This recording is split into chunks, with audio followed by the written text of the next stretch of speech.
자, 세 번째는 요거는 이제 제가 한번 나눠봤어요. 그러니까 코로나 이제 포스트 코로나에서 가장 핵심적으로 변화되는 여러 가지가 있는데 보니까 뭐 경제학자, 심리학자, 사회학자, 인류학자 뭐 다 나와서 얘기를 하시는데 그분들이 얘기하는 게 다 포인트는 달라요. 왜냐면 그분들은 다 이제 석학들이시다 보니까 이제 각자 자신의 분야에서 가장 핵심적인 얘기를 하시는데 그분들이 각자 얘기를 하시는 것 같지만 공통적인 것들을 제가 여기다가 담아놨습니다. 이게 이제 뭐냐면 경제 생태계 이제는 무조건 바뀐다. 그 다음에 직업의 주체 이 얘기는 많이 들으셨을 거예요. 뭐 사라진 직업군 뭐 이런 거 많이 나왔잖아요. 그 주범 중에 하나가 이제 AI가 등장하면서 이제 그랬다 뭐 이런 거고요. 그 다음에 이제 금융이라는 것도 바뀌고요. 그 다음에 자본가의 힘도 바뀝니다. 예, 근데 요거를 다 길게 얘기할 수는 없지만 제가 한 가지만 말씀을 드릴게요. 이게 무슨 소리야? 라고 이제 얘기를 하시는데 이게 이제 자동차가 있어요. 여러분들 뭐 자동차 뭐 벤츠부터 시작해 갖고 뭐 국민차, 뭐 경차까지 굉장히 많은 자동차들이 있었는데 제가 어렸을 때 봤던 그 전격 제트 작전이라는 뭐 미든지 뭔지 잘 모르겠어요. 근데 거기에 키트가 이제 아마 자동차 이름이었던 것 같고 그 키트의 주인이 이제 마이클이었어요. 마이클. 근데 이제 제가 그때가 이제 초등학생 때였는데 그때 제 꿈이 야 이제 내 평생에 내가 운전은 죽었다 깨나도 못하니까 나도 저런 키트 하나 있었으면 좋겠다가 제 꿈이었어요. 어릴 때. 근데 그때 그 꿈을 꾸면서 무슨 생각을 했냐면 그건 이제 꿈이지. 내가 죽기 전에 그런 일이 생기겠어? 라는 생각을 했는데 지금 속도로 봐서는 한 10년 뒤면 우리도 그 키트 같은 차를 그러니까 내가 운전하지 않아도 그 차를 이용할 수 있는 세상을 우리가 살게 될 것 같더라고요. 저는 그것도 되게 멀리 내다봤었거든요. 근데 이제 진행되는 속도가 이게 굉장히 많이 빨라지고 있더라는 거예요. 그러면 자 보세요. 이 일반 우리가 이렇게 엔진 그 휘발유 넣어서 이제 엔진으로 달리는 자동차가 여태까지 이렇게 되면서 뭐 럭셔리 차도 나오고 뭐 어쩌고 저쩌고 뭐 해서 뭐 수소차도 나오고 전기차도 나오고 했는데 자, 이 자동차가 원격 자율주행 차로 예를 들면 그것이 모든 세상이 다 바뀌었다고 가정했을 때 자, 진짜 경제 생태계 요거 조금 이따가 말씀드리고 직업부터 보면요. 일단 기사라는 직업은 일단 싹 다 없어져요. 그렇지 않겠어요? 기사라는 직업? 그리고 또 하나가 뭐냐면 운전면허증이라는 것도 없어지는 거예요. 그럼 운전면허 학원을 운영했던 사람부터 시작해서 연수 뭐 이런 거 시켜줬던 사람 거기 이제 교육을 이렇게 이런 거 뭐 이렇게 주행 뭐 이런 걸 했던 담당했던 선생님들 싹 다 없어지는 거예요. 그쵸? 이게 자율주행차 하나가 예를 들면 보세요. 다른 거는 다 이렇게 운전하는 차인데 얘 하나만 띡 자율주행차로 나올 수는 없어요. 그러면 인프라가 어느 정도로 다 바뀌면서 큰 틀이 바뀌어버리는 거예요. 자, 그러면 어떤 게 이제 또 바뀌냐면 생태계가 바뀐다 그랬잖아요. 자동차 보험이라는 건 사라지게 돼 있어요. 자동차 보험이 존재하는 이유는 뭐예요? 이게 인간이 운전을 서로 하다 보니까 이게 서로 잘못을 하는 가해자가 있고 피해자가 있고 이것들에 대한 소통을 하기 위해서 자동차 보험이 만들어진 거잖아요. 근데 자율주행차는 인간이 잘잘못이 아니에요. 그러니까 자동차 보험이 존재할 이유가 없는 거예요. 자, 금융이 바뀐다? 뭐 이거는 제가 예를 들지만 우리가 차 하나를 내 차로 구입하기 위해서 예를 들어서 차를 살 때 우리가 내가 뭐 1억짜리 차가 있으면 1억이 다 있어야 차를 사는 건 아니잖아요. 거기에 붙는 게 뭐예요? 캐피탈이라는 거예요. 그리고 그 자동차를 이렇게 맡겨놓고 내 거니까 맡겨놓고 그걸 담보 잡아서 금융으로도 쓸 수 있어요. 자율주행차는 내 개인이 아니에요. 제가 아까 말씀드렸던 공공재에 해당하는 거예요. 그래서 그것들이 바뀔 수밖에 없어요. 자, 아시겠죠? 자, 그 다음에 이제 마지막으로 자본가의 힘이라는 건 여러분들이 요번에 겪으셨을 거예요. 자본은요, 돈이라는 건 사실 뭐 물론 이제 여러 가지 의미도 있지만 쓰는 맛으로 사실 돈을 벌고 싶은 거 맞잖아요. 돈이 있어야 해외여행도 가고 돈이 있어야 명품도 사고 명품 옷을 사서 입고 어디 돌아다닐 때가 있어야 그 가치가 있는 거잖아요. 근데 이 코로나를 겪으면서 뭐가 느껴졌냐면, 돈이 있으면 뭐합니까? 네? 전 세계가 다 막혀갖고 해외여행 일단 가지도 못하죠? 뭐 가면 뭐해? 자가격리 2주 하고 와야 되는데? 거기다가 또 뭐 예를 들면 명품 백을 샀어. 샀으면 뭐합니까? 모이지도 말라고 하고, 뭐 결혼식도 미루라고 하고, 뭐 돌잔치도 하지 말라 하고, 정말 인간이 기본적으로 해야 되는 필수 외에는 다 하지 말라는데 의미가 없어지는 거예요. 또 하나, 돈이 1,000억이 있으면 뭐예요? 예전에 예를 들면 내가 어떤 질병에 걸렸어. 근데 내가 되게 돈이 없어. 그러면 치료를 못 받아서 죽었어. 근데 내가 돈이 되게 많은데 그 치료가 하루에 예를 들면 100만 원 들어가는 치료야. 근데 내가 자산이 1,000억이 넘어. 아니 뭐 한 1조 된다고 칩시다. 1조 있어. 그러면 그 치료 못 받겠어요? 받으면 나는 살 수 있고 돈 없는 애는 못 살았어요.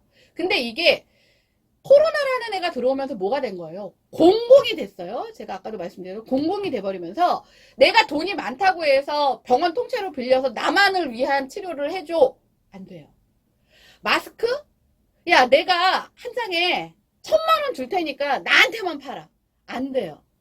그러니까 사적으로는 뒤로는 어떻게 뭐 딜을 해서 뭐 어느 정도는 그렇게 할 수 있겠지만 내가 돈이 많던 적던 이제는 상황적으로 나라에서 집행이 되는 일에는 내가 거기서 휙 이렇게 해올 수 없는 일들이 생겨요. 그러니까 자본의 힘이라는 게 이런 공공재가 발달이 될수록 별로 힘을 발휘할 데가 없고 폼생폼사 할 때가 별로 없어지는 것이 내일의 미래라는 것이 저의 주장입니다. 자, 얘기가 오늘 굉장히 길어졌는데 제가 이 얘기는 꼭 해야 되는 얘기라서 길던 말던. 자, 그러면 마지막으로 그럼 이제 우리는 어떻게 살아야 돼요? 라고 얘기를 하시는 것 같아서 제가 그림 하나를 준비했습니다. 이제는 여러분들이 이 두 가지를 하셔야 돼요. 자, 첫 번째는 이제는 경쟁이 아니라 제가 이것도 제가 되게 좋아하는 교수님 강의를 듣고 이 말은 꼭 여러분들한테 이제는 전달이 돼야 되겠구나. 근데 시일은 좀 걸릴 것 같긴 합니다만 경쟁이 아니라 공존의 세상을 살아야 되신다는 게 첫 번째입니다. 아주 중요한 거고요.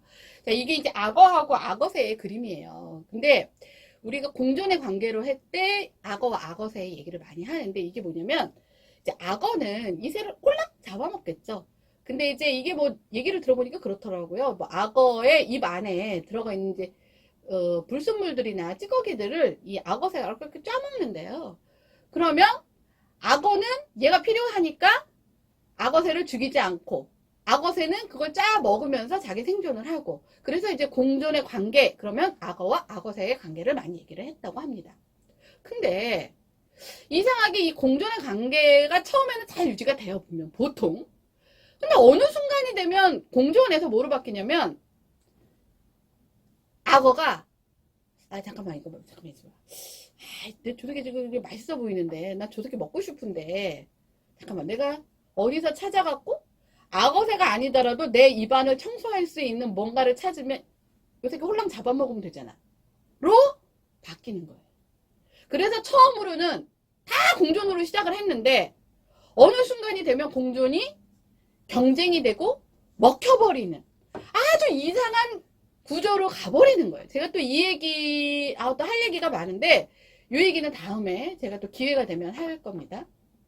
그래서, 여태까지는 공존으로 시작해서 경쟁으로 다 갔는지 모르겠지만, 이제는 공존으로 살아야 되는 세상 속에 우리는 들어와 있어요. 그렇지 않으면 뭐가 되는지 아세요? 왜 우리가 공존이 안 되는지 아세요? 한참 공존을 하다 보면 자꾸 욕심이 생기기 때문에 그래요. 이 얘기를 제가 여태까지 쭉 강의를 들었는데 제가 봐도 시간의 문제지 공존을 할 수밖에 없어요. 이제는 그 욕심이 여러분들한테 의미 없어지는 때가 곧 오기 때문입니다. 가장 큰 틀로 봤을 때는 공존의 세상을 살아야 되고요. 이제는 현실적으로 들어오면 이 세 가지를 하는 세상만이 국가만이 개인만이 이제는 살아남을 수 있다는 겁니다. 질병 걸려 죽는 거 말고요. 자, 첫 번째는 이제는 혼자서도 잘하시는 걸 해야 돼요.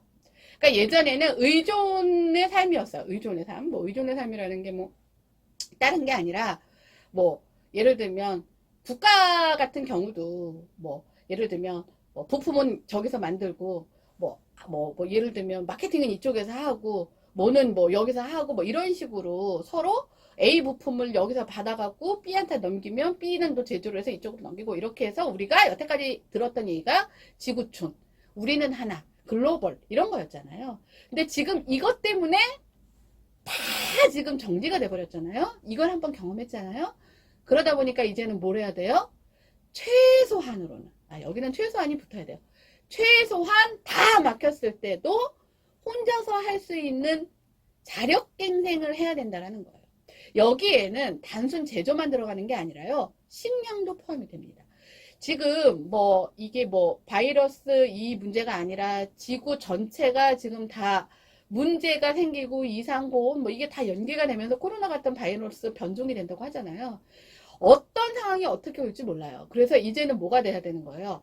개인이든 국가든 자기 스스로 버틸 수 있는 6개월이면 6개월, 1년이면 1년이라도 버틸 수 있는 혼자서도 잘하는 어떤 시스템을 만들어 놓지 않고 그런 것들은 중국에서 받아다가 이렇게 수입해서만 써도 더 효율적이야 라고 했던 지금 나라들이 다 문제가 생기면서 이걸 겪었을 거예요. 그래서 이제는 앞으로는 혼자서 잘하는 개인과 국가가 살아남을 수 있다. 두 번째는 내 거는 내가 지킨다라는 게요. 예전에는 사실 이 부분이 굉장히 저는 중요하다고 생각을 해요. 제가 요거를 보면서 사람들은 그러더라고요. 아유 선진국이고 뭐고 다 똑같네 그러잖아요. 그러니까 우리나라에서 예를 들면 마스크가 억만장이 필요해서 중국한테 이제 수출을 받았는데 예를 들면 제가 한 장당 1,000원 이렇게 해서 계약을 했어. 근데 갑자기 더 돈 많은 국가가 훅 들어와서 야 그거 우리한테 3,000원에 넘겨 뺏어가더라고요. 근데 그것들이 후진국 우리가 흔히 생각하는 미개한 나라 이게 아니라 우리가 생각하는 선진국이 그런 행동을 하더라는 거예요. 이 코로나 일을 겪으면서. 그래서 이제 그 마인드가 뭐냐면 이런 위기 상황에서 내 국민은 내 가족은 내 거는 일단 내가 지킨다라는 마음으로 그래서 누구 눈치, 누구 의존, 이러다가 저 나라한테 미움받으면 이게 중요한 게 아니라, 일단 우리 국민이 살고 봐야 될 거 아니에요. 살고 나중에 다른 것들을 할 때 하더라도 우리가 다 망가져버리면 무슨 소용이 있어요.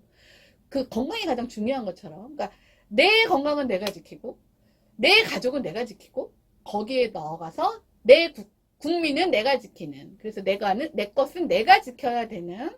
이런 것들이 확보가 되지 않으면 모든 사람들이 다 같이 이제는 헤어날 수 없는 늪으로 빠진다는 걸 경험했기 때문에 세 번째는 필요한 자만이 살아남는 거예요. 근데 이 얘기를 제가 되게 좀 강조를 하고 싶은 게 뭐냐면 제가 지금도 이렇게 얘기를 하다 보면 자꾸 머릿속에 코로나 이전의 삶이 너무 각인이 돼 있어. 근데 코로나 이전의 일상으로 돌아가고 싶은 거는 바람이고요. 어느 정도는 또 갈 수도 있지만 이제는 뭐냐면 코로나를 겪었잖아요. 그 코로나 안에서도 내가 필요한 것들을 찾을 수 있는 안목과 사고를 해야 된다는 거예요. 이거를 못 하잖아요. 그러면 이거를 한 사람들은 코로나를 되게 힘들게 겪고도 자기의 미래가 핑크빛 희망으로 갈 수 있지만 이것들을 필요를 느끼지 못하고 시간만 어떻게 가라. 빨리 왜 백신 안 만들어. 치료를 나오면 이제 일상으로 돌아가면 나 옛날 원래대로 돌아갈 거야 라는 정말 아니란 생각을 갖고 계신 분은 남들은 다 필요에 의해서 희망의 미래를 갖고 있는데 딱 그 자리에 섰을 때 혼자 답 없네. 깜깜하네. 내일을 맞을 수밖에 없다는 겁니다. 그래서 여러분들이 제가 왜 오늘은 굉장히 길게 얘기를 했지만 제가 들은 많은 어떤 그런 전문가들의 진단을 축소하다 보니까 이렇게 좀 길어졌긴 한데 이거 진짜 일부의 일부도 아니었어요. 근데 이게 와닿지 않으시던 그냥 남의 얘기 같으시던 그것은 여러분들의 몫이지만 이 부분은 반드시 여러분들이 아셔야 됩니다. 제 설명이 좀 어렵진 않으셨겠죠? 예. 너무 이제 어렵게들 말씀하셔갖고 저는 나름 쉽게 했는데 자 그러면 오늘의 선곡은 뭘까요?